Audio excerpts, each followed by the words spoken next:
Welcome to This Moment in Democracy. I'm Saladin Ambar. This episode was recorded on March 20th, 2023. Today, I'm speaking with New York Times staff writer Jane Coaston. Jane Coaston is an opinion staffer at the New York Times. Previously, she was the host of Opinion's podcast, The Argument.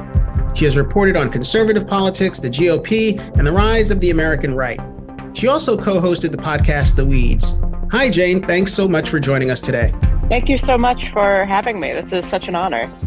Well, it's really our pleasure. I think we off camera earlier, we got a chance to talk a little bit about some of your columns, and they're fascinating because I think we have a sense of, at least I feel I have a sense of the direction conservative politics has taken, but you really put it in a way that I think truly resonates and a lot of people can feel. And so I wanted to just talk to you about maybe your last article where you say that the Republican Party is trying to find a path that includes both defiant hedonism and the moralistic foundations of traditional Buckley-esque conservatism.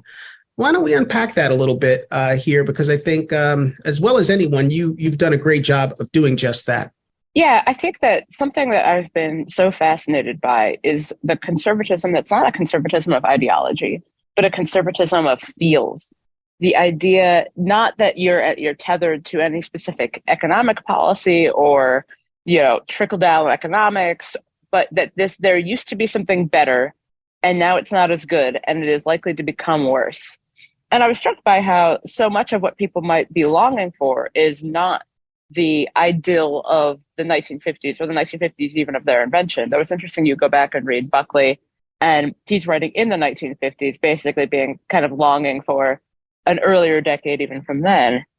And so I was struck by how people, specifically men, might be longing for the ideal for them of the 1980s. And they're not longing for Reagan-era conservatism.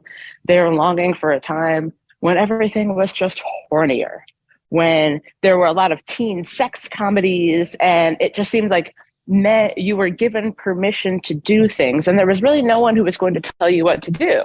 Now, the fascinating thing to me about this is that it's not an inherently conservative worldview. In fact, the people telling them what to do in the 1980s largely would have been, say, the moral majority. But it's this idea that there is a conservatism of how you feel about the environments you're in, how you feel about certain ideas.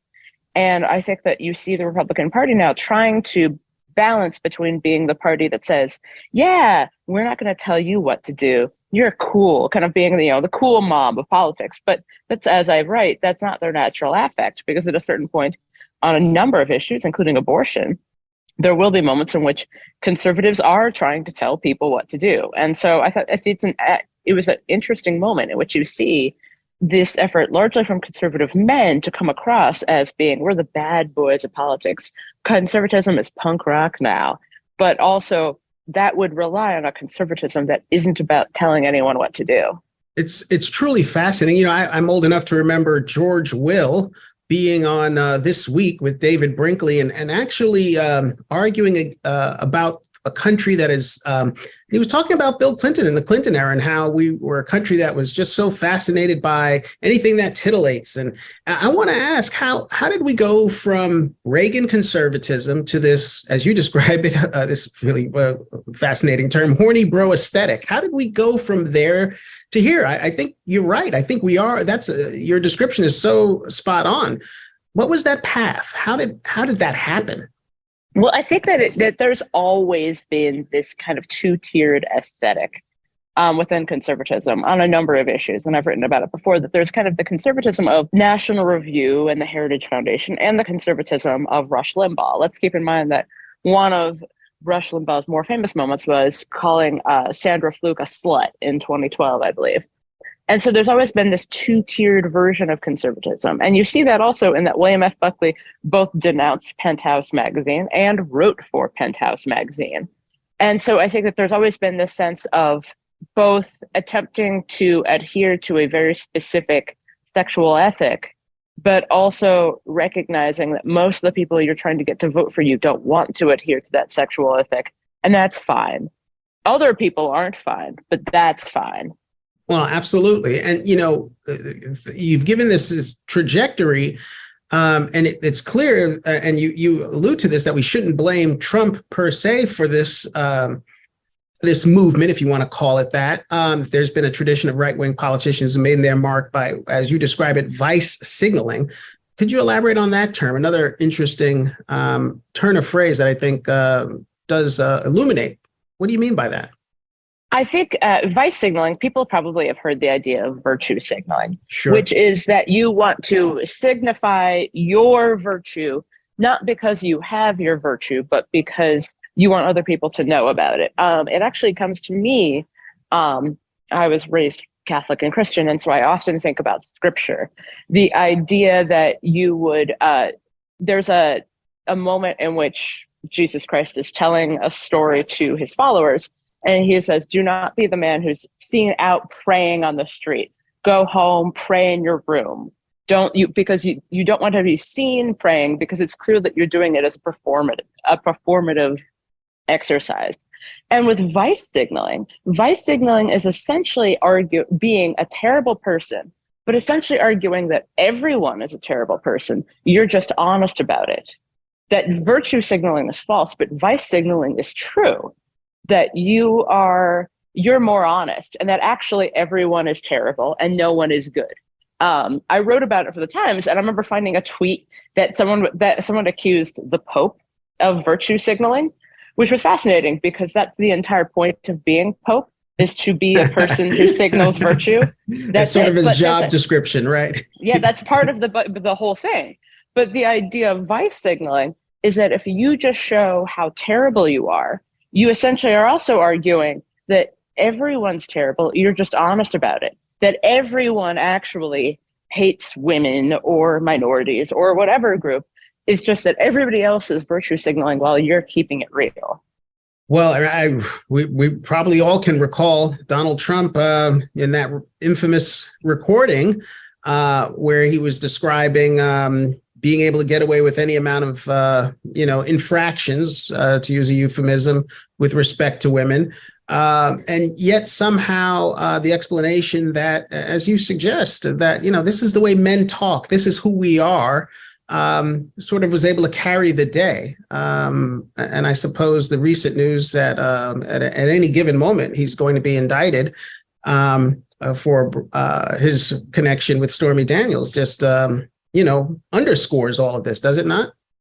And I think that that's the fascinating thing we've seen over the last couple of years, in that if you were to criticize Donald Trump on the basis of, let's not get into like payments to anyone, if you were to criticize Donald Trump on the basis of having an affair with anyone, let alone an adult film actress, because again, he was cheating on his wife, that's you virtue signaling. That actually the best thing would be to relish in the vice, because you're no better than he is. And I think that the thing I want to get across also is that I think that vice signaling comes as a response, to me, to the obvious hypocrisy that we've seen over the last 30, 40, 50 years. How many times have we seen that someone who is supposed to be morally upstanding turns out to be, either a terrible person or a criminal person?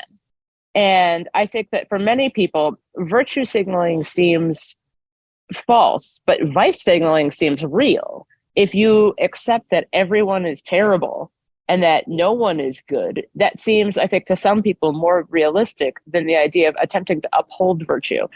But again, the point of signaling virtue is a good thing. It is good to perform virtue. It's not good to be a hypocrite, but the entire point of being a hypocrite is that you aren't actually virtuous. So I think that it gets at something that I think people sense in their everyday lives, that there are people who are saying one thing and doing another, but instead of asking them to be virtuous throughout their life, there are people who seem to be wanting people to be full of vice in their everyday life. I wonder, Jane, if you've thought about whether or not there's an equivalent to this on the left. Is there a politics of feels, or conservatism, or I should say liberalism of feels on the left? Absolutely. And I think that most people's politics are the politics of feels. And you can see this on issues like criminal justice reform. And it's very difficult for me, and I think it's very difficult for everyone, because I think we all have people who we're like, criminal justice reform, except not for that guy. And so we see all the time in that, for example, we hear about people wanting to reduce penalties on specific actions or reduce the number of people in prison, but then someone does something truly terrible and you're like, oh, but that guy has to go to jail right now.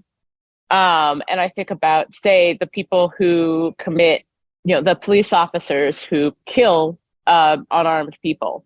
I think all the time about how the response to that from the very same people who would be saying, we need to reduce the number of people in prison. We need to reduce the number of prisons would be saying, but that guy needs to go to prison, which is an entirely understandable thing to want. It is not politically coherent, but most people aren't politically coherent. Most people vote not in the way, most people do not actually have a strong political through line that guides their lives. Most people vote for the same reasons anybody does. I have definitely voted for people because I was like, well, the other guy's really annoying to me personally. I don't have some like grand theory of it. I just find this person irritating. And I also think that we see how so often the prescriptions of liberalism, of what people want, can be used as a cudgel against people, where it becomes, you're not as liberal as I am, you aren't as lefty as I am. I think we see this a lot online specifically, in which we have people who kind of beat you over the head with their progressive bona fides in a way that does feel it feels false, because I feel that there should be a progressivism of feels.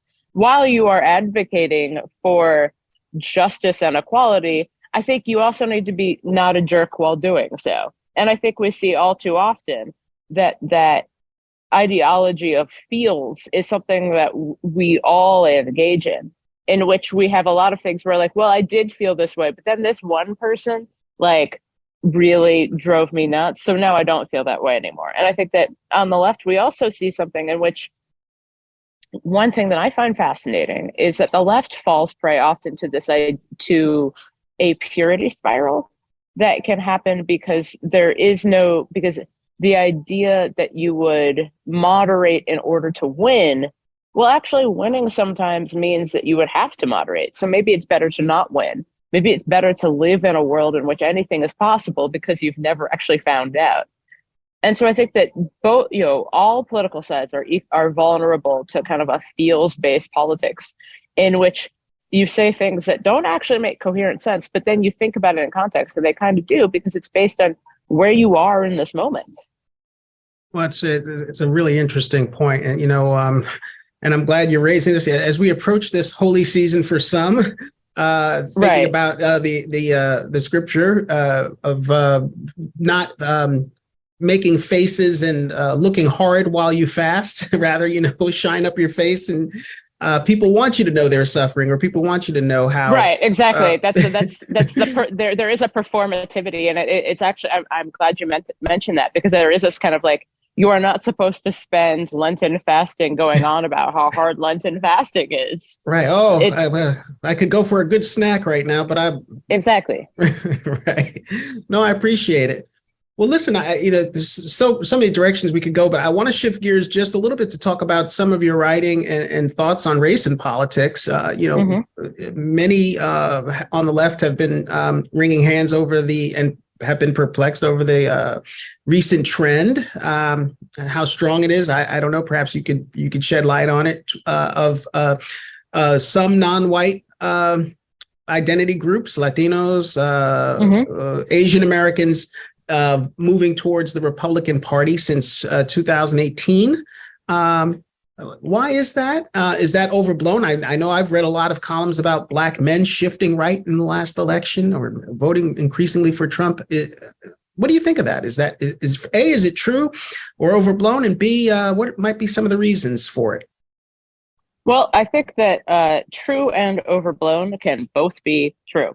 It's interesting. One, this is a phenomenon, I've written about this before. This is predominantly happening among men. I believe I would need to double check this for 2020, but I'm pretty sure I remember when I was looking this up, the approval rating for Donald Trump, I think in Pennsylvania among Black women, it was something like 8%. like you could collect the number of people who were supportive of Donald Trump, number of Black women who were supportive of Donald Trump in the state of Pennsylvania could have fit in like a reasonable, like in a dorm room. Right. And so I think it's worth breaking this out a little bit more, because it tends to be something in which people use it either as like, isn't this great or isn't this terrible? Well, I would say that like, isn't this a phenomenon that kind of makes sense? One, we are terrible at talking about different groups and not doing that thing where it's like, I always used to joke about how I'm biracial, I'm Black and white, but whenever people talk about the Black community, I'm like, do we have a Zoom? Is there like an invite that I'm supposed to get? Like, I just imagine like all of us in one room, like, Barack Obama and LeBron arguing about something in the corner. Right. But I think that often we talk about these groups as if they are homogeneous, when if you're a Cuban American living in Florida, or you're someone who just moved here from El Salvador and got citizenship and you're living in Seattle, you have entirely different experiences and very different politics. You might be more religiously inclined and thus more socially conservative. Though, interestingly, African Americans also tend to be religiously inclined and socially conservative, but they don't vote for Republicans because of the historical impact of the last, say, 60 years. And so I think that it's really important putting all of this into context and not thinking about it as in terms of how dare these people make this decision, or yay, these people have made this decision, but asking a lot of questions about which people, what decision have they made, what does this mean?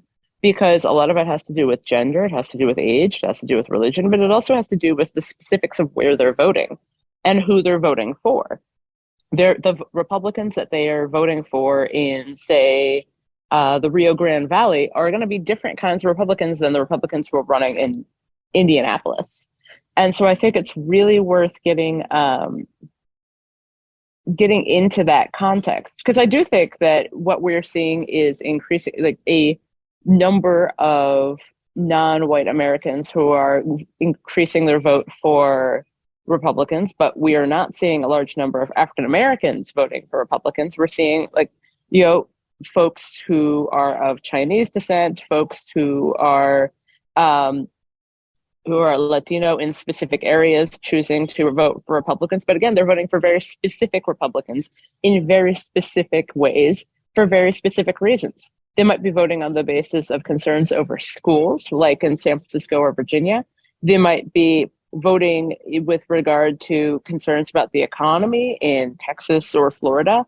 So it's really necessary to keep this in context, because I think that there's this idea that you'll find it doesn't mean all, and it doesn't mean everyone. This is a specific phenomena that I think is really worth breaking out and putting into context. Well, it's very refreshing to get such a nuanced view of a very entangled phenomenon, identity, right? I too, for the record, Jane, did not get my Black Twitter community identity card. That did not come in the mail. So it's great to have a conversation about the heterodox / diverse quality of these groups, and I think it's always important to bring that to light. So thank you for doing that. And then speaking of Twitter, I'm really upset, I have to say, because I see I've read that you're taking time off Twitter. You wrote because it's slowly driving you insane. And here I just followed you, and now I'm going to go down. What's going on? Why don't you tell us about a little bit? In all seriousness, I'm a little bit angry actually, but in all seriousness, what's going on? Well, I like taking breaks for Lent. I think that that's a good idea. But I also felt as if there were a lot of moments in which I realized that Twitter and I think social media in general is very flattening, but it creates news that isn't news and then becomes the answer to the news that isn't news. For example, if you've ever tried to explain something that's going on Twitter to someone who isn't on Twitter, you sound like you're insane. You sound like you have absolutely lost your mind. And I was tired of that. I was tired of feeling, I was very connected to what was going on Twitter, but I felt disconnected from a lot of other things. I obviously work for a major news outlet, but I wanted to spend more time reading. I wanted to spend more time not just kind of getting into long arguments with someone with 300 followers where I was like, why am I doing this? Why am I doing this? And so I think that Twitter often can also make you feel like you're doing something. It feels like an activity, but it isn't. And so I think that there's a real sense that for me that it was just becoming an occupation when I already have one. Mm. Well, amen to that. Yeah, no, for sure. And it certainly requires a good deal of emotional energy at times just to fend off all that's out there. I appreciate you sharing that with us. And I think those are all great reasons to take a break from social media in general. So really appreciate it. Before I ask a kind of a final question, let me just ask you, given where we are in our present state of democracy in America, how hopeful are you that let's say, maybe let's put it this way, the next 4 or 5 years will be better than the past 4 or 5 years? How do you feel about that? I think that there's a good chance it could be better. I also think that for me, and I people get very annoyed sometimes because I think that there is there's an ideal of catastrophizing everything. But I have also found, I wrote something about doomerism and about how people think that telling everyone that like everything is going to keep getting worse will drive them to do action to stop it. But that's not actually how people act. If you know that things are not going to improve, you tend to actually back off. You tend to take less action. And so I find that for me, working from a place of hope also gives me a locus of action. It makes it so important to do something, because if I know that something is possible, then I will work towards making that happen. And I think that it's really worth saying, like, it would be way easier if everything was just going to be terrible. It would be way easier to just be like, well, in 5 years, this will all be moot because the country will be destroyed. But it's actually much more difficult to know that in 5 years, we will have something better, but we have to work to go get it. I think that, I not to get too personal, but when I was in high school, I had a really serious battle with depression. And I remember thinking like, well, I don't really need to think about college or anything because I'm just not going to make it there. I did. And it turns out I had a lot to think about with college, and I had a lot to think about with my future. And that was difficult, but it was good. And I think that I refuse to give in to some sort of catastrophic situation or scenario. One, because as a student of history, I can find so many examples in which things were much, much worse. I think that that's one of the nice things about being off Twitter, is that sometimes people tend to, catastrophize on Twitter, and then you go outside and you're like, things seem pretty okay.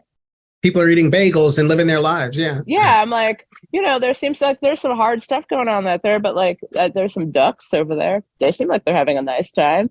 And I think that it's worth keeping that kind of focus. It's very distracting to go into really dark places, but staying focused on what could be a better future, I find helps to fuel me.